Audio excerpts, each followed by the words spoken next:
do that. And I hope that's your mindset. But some people get so down and it is like no hope for them.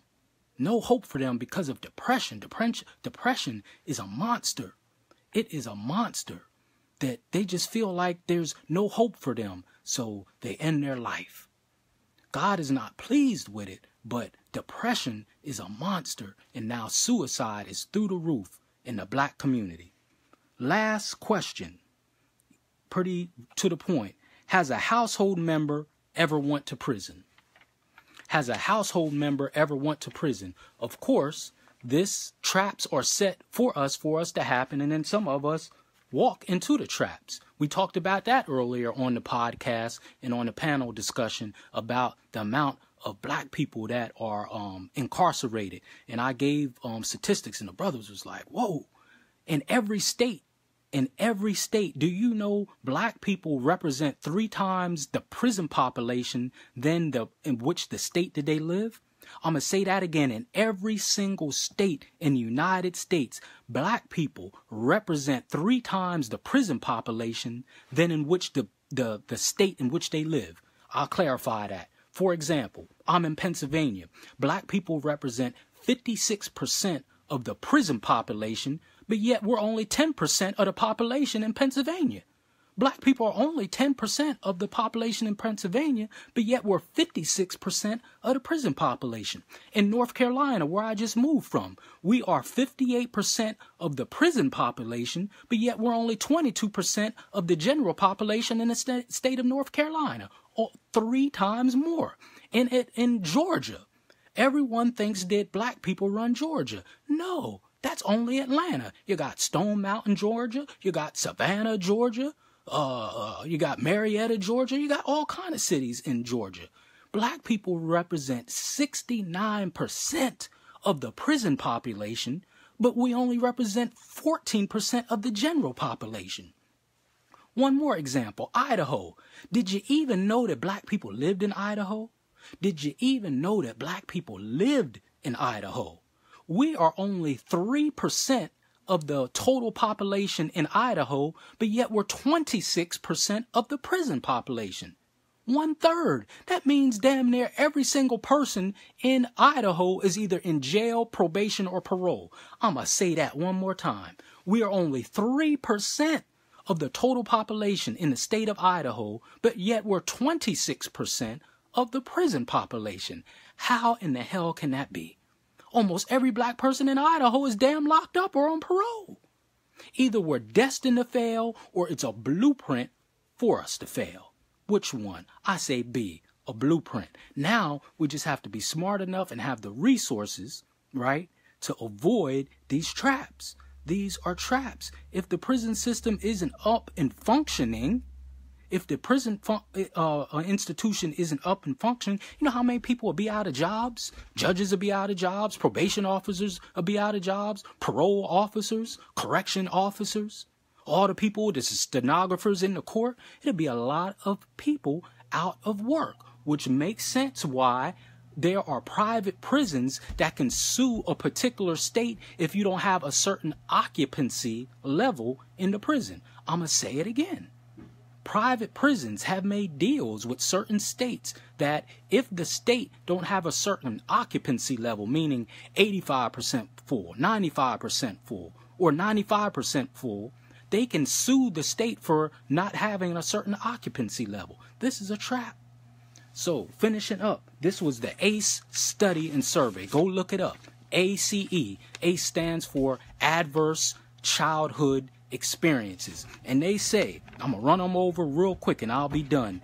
If you don't get these issues addressed by the time you're 18, the risk factors, you could be subject to depression, mental illness, substance abuse, chronic disease, and it can even take 20 years off your life. Physical abuse, sexual abuse, mental, emotional, physical abuse and neglect, intimate partner violence, witnessing your mother or stepmother being abused, mental illness, parents being separated or divorced, and witnessing a family member being incarcerated. right? And then I went over the 10 questions. I'm not going to go over that again. The best thing to do is to repost this. We all have suffered from this one way or another. I know it. I've experienced it. I've seen it in my professional career too much, that one way or another, our children, and they say if it's not addressed by the time you're 18, you are subject to one of those things: depression, mental illness, chronic disease, substance abuse, and it can even take 20 years off. I've just witnessed several family members experience a premature death. And if I could bring them back and say, hey, have you experienced any of them things?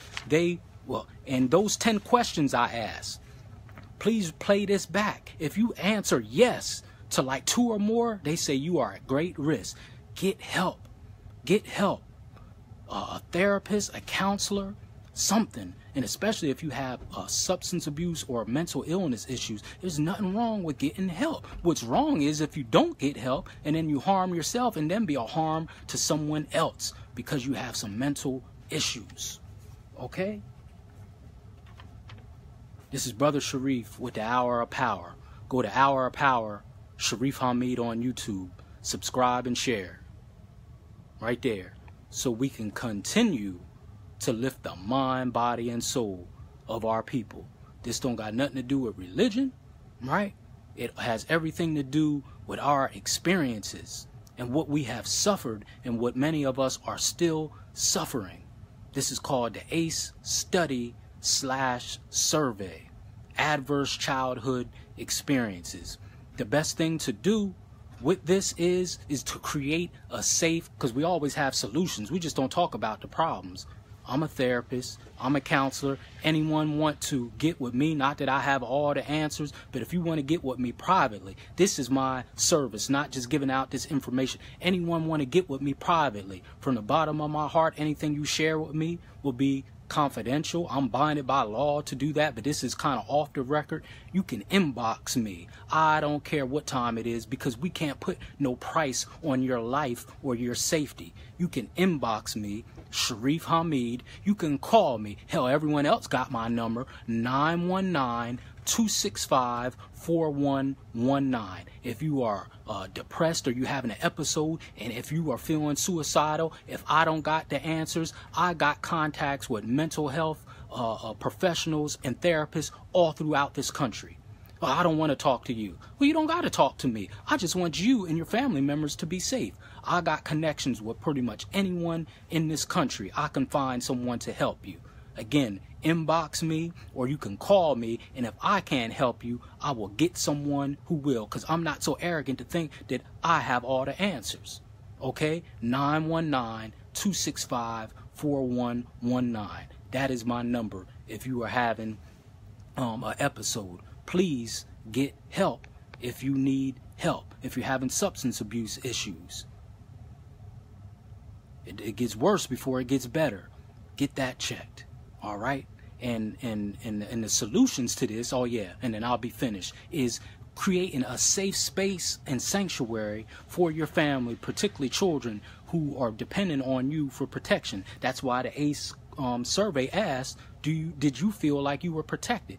Create a safe space and sanctuary for your children and your family. Too many of us are bringing unscrupulous people in our household, then leaving our children unprotected. Some of our sisters, maybe because they're lonely or whatever. You're not watching the men that you are bringing in. They didn't come in, you brought them in. And to show you how sick some of these brothers are, show you how sick some of them are, while he's romancing and slow dancing with you, and he's just whispering in your ear, and you kikiing and falling over the place. You ain't do no investigation. While he's slow dancing and romancing you, he's peeping over your shoulder at your budding daughter. Man, some of these girls look like grown women. I think I'm mentally sane. I have to be somewhat mentally sane because of the field I'm in. And these girls, I have to guard my eyes.